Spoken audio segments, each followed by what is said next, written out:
Jadi kemarin ini aku baru aja pergi ke klinik buat ganti perban. Ini soalnya kukunya diambil gara-gara infeksi. Jadi waktu sampai di rumah tuh bapak aku bilang kalau satpam di situ tuh cerita baru aja ada anak kecil usia 5 tahun yang disodomi sama tetangganya. Datang ke klinik itu udah kondisi lecet-lecet. Gila sih, kaget banget. Anak usia 5 tahun dan aku gak kebayang sih gimana kondisi psikologis dia. Terus juga belakangan ini tuh lagi viral. Jadi ada seorang perempuan, dia lagi sholat tarawih dan di situ dia juga kena pelecehan seksual ini. Lagi sholat loh. Dia pakai bajunya panjang kan lagi sholat itu. Dan parahnya lagi masih aja ada orang yang nyalahin si korban ini. Padahal kondisinya lagi sholat loh. Ya ini selain pelecehan seksual, ini juga termasuk pelecehan agama dong, gila sih. Parah banget. Dan karena hal ini aku pengen banget bahas soal pelecehan seksual ini. Karena entah kenapa ya, kayak dari berita, terus kayak orang nge-share di sosial media, kasus pelecehan seksual itu gak habis-habisnya loh. Bahkan kayak yang catcalling, atau yang ngegodain di jalan, atau colek-colek gitu tuh sering banget terjadi. Jadi aku bakal jelasin apa ini pelecehan seksual ini.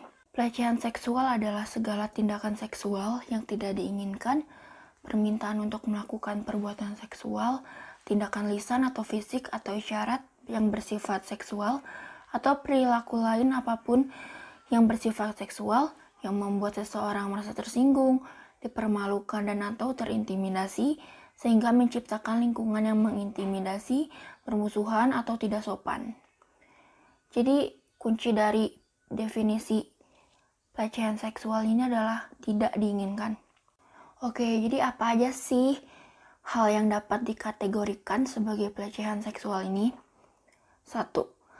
Menceritakan lelucon yang bersifat seksual, menampilkan atau mendistribusikan secara eksplisit gambar yang bersifat seksual atau pornografi, surat, catatan, email, dan panggilan telepon yang bersifat seksual, membuat peringkat berdasarkan penampilan atau atribut fisik seseorang, berkomentar bernada seksual tentang pakaian, anatomi, atau penampilan fisik seseorang, siulan atau panggilan yang bernada seksual, gerakan tubuh atau suar yang bersifat seksual seperti mengedipkan mata, menjilat bibir, atau menyodorkan panggul, memberi tatapan tidak sopan, pertanyaan yang tidak diinginkan tentang kehidupan seks seseorang, sentuhan, pelukan, ciuman, belayan yang tidak diinginkan terhadap seseorang, menguntit seseorang, menyentuh diri sendiri secara seksual bagi orang lain untuk dilihat, penganiayaan dan pemerkosaan. Jadi berdasarkan apa yang aku cari di internet, pelecehan seksual ini termasuk ke dalam kekerasan seksual. Jadi kekerasan seksual itu kayak jangkauannya tuh lebih luas gitu lah.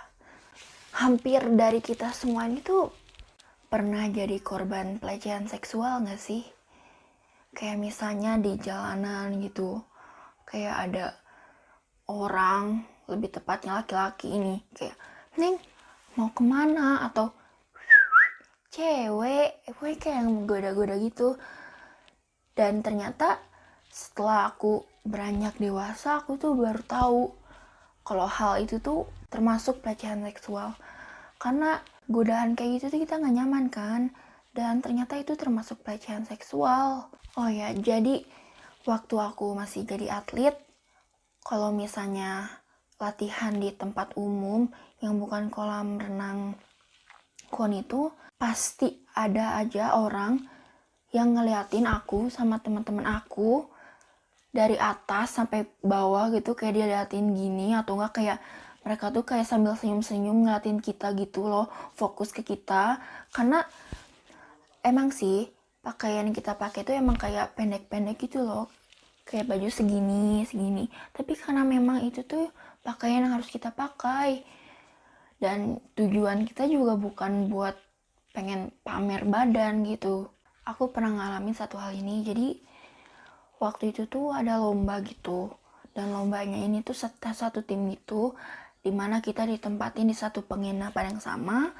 Terus waktu itu lagi free time gitulah. Jadi kita ngumpul semuanya di satu kamar.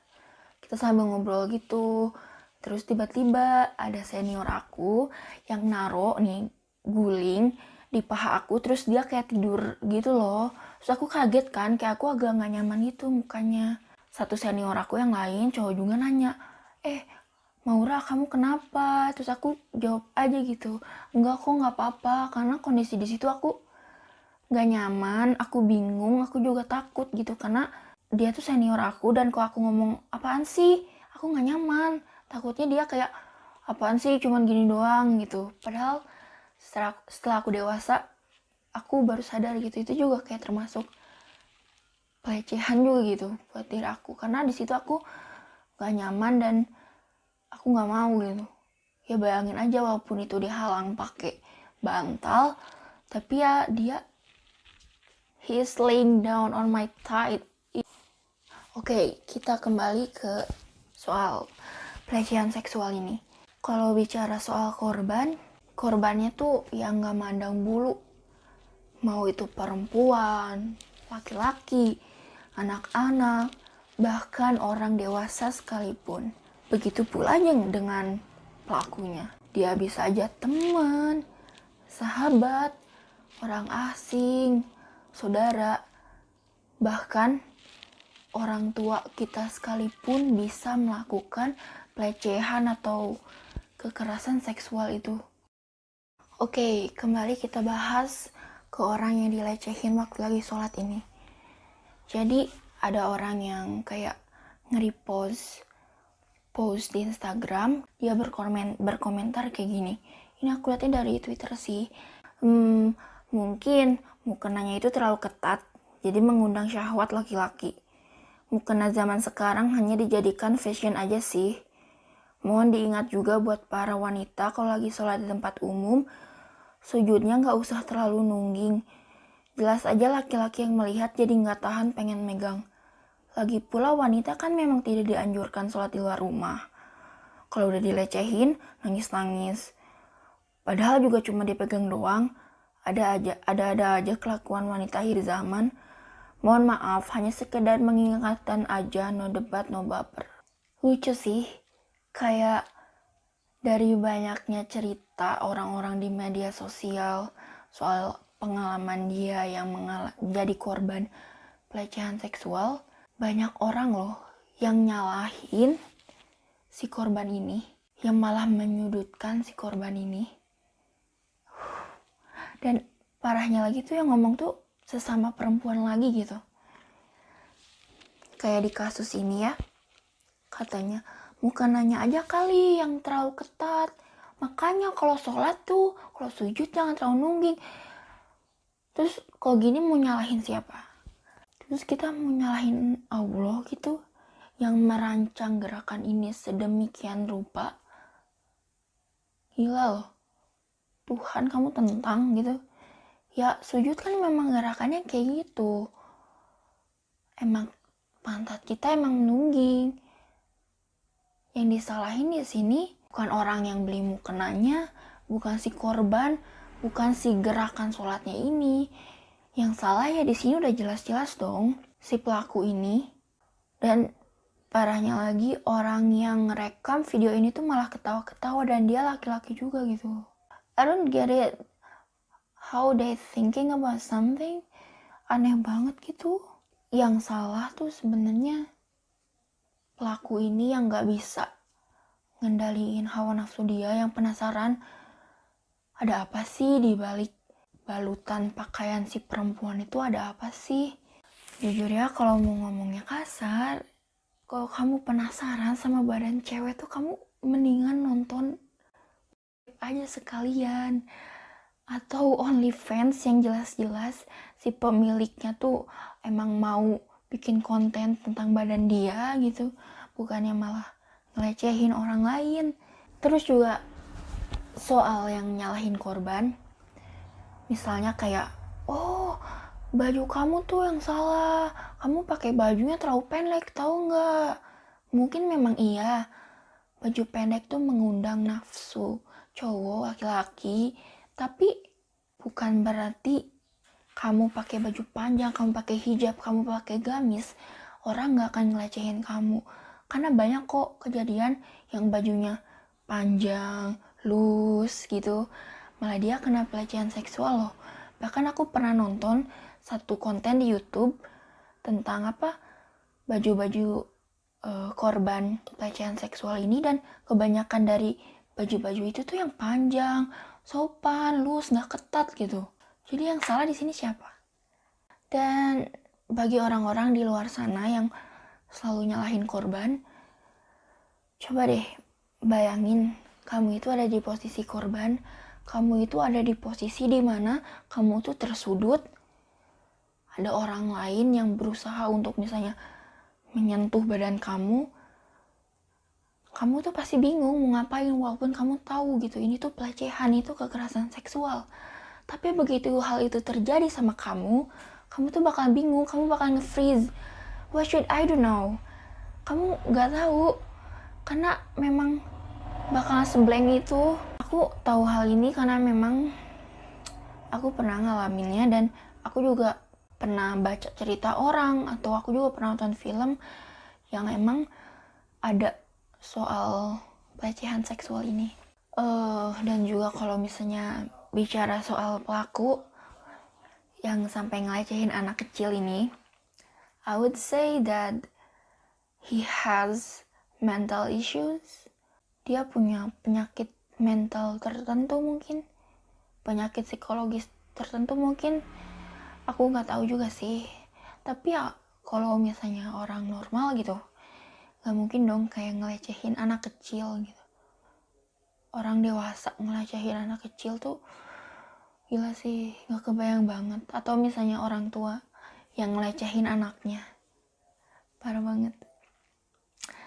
Mungkin ya pelaku ini memang iseng atau penasaran apa yang ada di balik baju seorang perempuan, atau mungkin apalah, I don't know. Kalau misalnya nyari nih di internet pelecehan seksual, beritanya pasti banyak banget. Dan ada yang sama orang tua ke anak, atau anak kecil dilecehkan. For your information, aku pernah nonton konten YouTube. Jadi nama channel YouTube-nya ini Clean Avenger. Itu ada, jadi ternyata dia tuh korban pelecehan seksual, dan karena hal itu hidupnya benar-benar hancur. Orang lain tuh malah bukannya dukung dia, malah jadi hate. Terus gila sih, rumahnya sampai penuh banget sama sampah kotor, banyak makanan basi. Terus dia juga kerjaannya jadi nggak kerja, orang tuanya bahkan bukannya support dia, malah kayak menjauhkan dia gitu loh. Sebegitu ngefeknya pelecehan seksual terhadap kondisi psikologis dan terhadap kehidupan seseorang. Jadi intinya sih aku kayak cuman pengen bilang buat cowok di luar sana, tolong dong kayak hargain perempuan. Bayangin deh, perempuan itu tuh ibu kamu sendiri gitu, kamu berani gak sih ngelecehin ibu kamu sendiri? Terus tolong jaga pikiran sama hawa nafsu kamu. Terus juga untuk orang-orang di luar sana, jangan lagi deh nyalahin korban pelecehan seksual ini. Karena kalau kamu belum ada di titik itu, kamu gak akan tahu loh rasanya kayak gimana. Dampak ini tuh bagi psikologis seseorang tuh bener-bener ngaruh. What I'm going to say, ya udah itu sih, jangan nyalahin korban lagi ya. Karena segimanapun salahnya korban, ya hal itu udah terjadi gitu. Dan kalau udah di titik itu, kamu tuh bakalan bingung, kamu harus ngapain. Bahkan buat gerak juga pun bakalan bingung gitu, susah. Ya walaupun memang kita harus punya yang namanya self awareness, tapi ya nggak selamanya pakaian yang panjang, loose, berhijab itu kamu bakalan bebas dari pelecehan seksual. Nggak kan? Karena semuanya ada di pola pikir pelaku, hawa nafsu si pelaku, bahkan kondisi psikologis si pelaku itu sendiri. Oke, makasih. Dadah.